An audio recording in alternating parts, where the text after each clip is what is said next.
guys, I hope you all are having a great week. We are at the end of our unit on resilient faith. We are looking this week at having a victorious faith, and the point of the lesson is God will strengthen and restore me. We'll be looking at 1 Peter chapter 5, verses 6 through 11. I want to remind you guys who do the video curriculum that for the next 2 weeks you will not have a lesson on your video. You'll have to go to the lesson book and actually teach the lesson unit on creation, and we'll be talking about that next week. As we conclude this lesson on, or this unit on suffering, I think it's very appropriate that I record this today, because today is Ruth and my 32nd anniversary. And so for 32 years, this poor woman has had to suffer with living with me.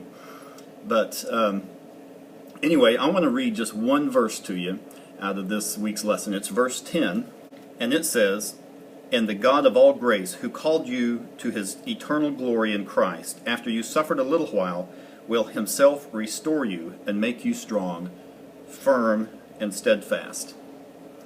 And that's a great thing to think about when we're enduring suffering, is that the suffering's just for a little while. That's very similar to what Paul says in Romans chapter 8, verses 17 and 18. Let me read that to you. It says, "Now if we are his children, then we are his heirs, heirs of God and co-heirs with Christ, if indeed we share in his sufferings, in order that we may also share in his glory." Verse 18, "I consider that our present sufferings are not worth comparing with the glory that will be revealed in us." Several years ago, Randy Alcorn did a study and wrote a book about the treasure principle. And in that book, he talked about living for the dot or living for the line. And let me show you what that means.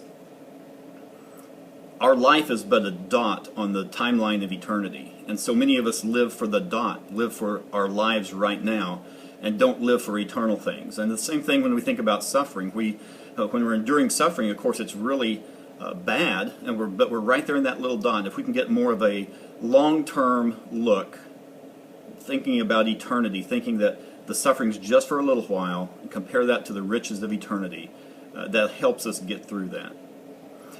That's all I have for today. I know it's a very short video. I hope you're enjoying these videos. It's been a great study on resilient faith, and I will see you guys next time.